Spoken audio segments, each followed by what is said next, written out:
that our civilization can accomplish anything together.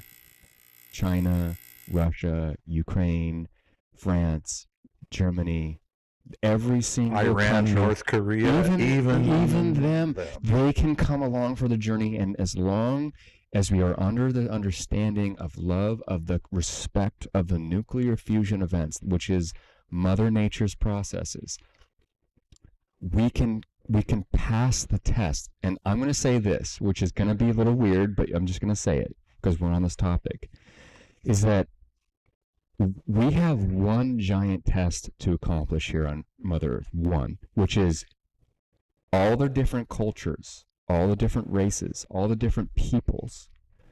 Our job is to somehow join us all together in a beacon of pulsing love, of understanding for each other's cultures, religions, and if we can make the science the baseline unit of understanding of like, okay, nuclear fusion does this, and oh my goodness, it branches out into even our religion and our cultures, we can now become a planet of love. When we hit that point, then the rest of the universe will go, oh, they're ready to join up. Yeah, that's as far as I'm going to say. Okay, so I'm going to add one more before we close. So I flew up here yesterday, and I had to pick a movie for what I wanted to watch. So I scrolling through Netflix, and I found the Cloverfield Paradox. I've never seen that.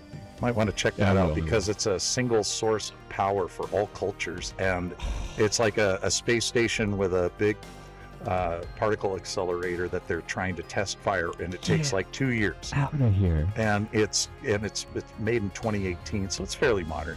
But then, of course, I'm going to be giving away too much of the movie, but they throw the switch, and finally they're running out of time. They do it multiple times. They're on like try 47 or something like that.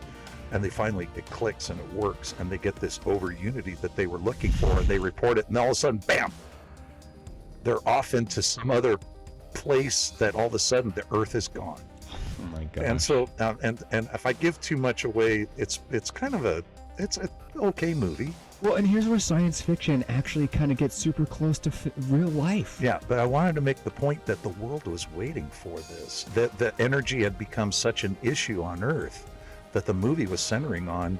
Could they get this to work? And they turned it into kind of a science fiction, semi-horror flick, but still the point was underlined, right? So this was kind of a view, and if you wanted to just let Hollywood kind of steer your imagination a little bit of what this could look like, although we're going to do it with less, we don't need a giant particle accelerator in space. I think we can do it on a tabletop, correct?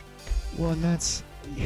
Man, that is wild that you were watching that last, when you flew up, and how perfectly analogous that is to like what we're doing here. And just to add on to that point, when I flew up from Atlanta, which was like almost a 5.5-hour flight, I did the same thing too. I was like, look through movies on Alaska Airlines. What are they? And I stumbled across The Abyss, which is a really old James Cameron movie, right? Yeah. I don't know if you guys seen it, but. And I was like, I'm just going to watch that because that's an old-time relic, and, I got nothing else to do. And I'm watching it, and the story is about, a people that are on a oil rig that are basically family, and then this military group comes in about this nuclear submarine that crashed, and they're like family, but they're military, and they're really rigid and angry and hateful. And to watch them battle over the good versus evil of, like, nuclear weapons, which is the sub that crashed, and then there's an entity that comes in and like tries to help out too, but is misunderstood. I'm telling you what, I haven't cried in a long time, but when I watched that on the plane, I was trying to hold back tears, and even the guy next to me was like, bro, come on, hold it together over there. So it just really hit home real hard for me. All right. Well, thanks again, everybody. I think we've said goodbye twice. We'll just shorten this one up to say Let's thanks. Just keep going, man. Because we could probably spend 2 hours on an episode, but we got to close it. Well, maybe we should try to do that sometimes. Do a 2-hour podcast and see how that goes. I don't know. You know what?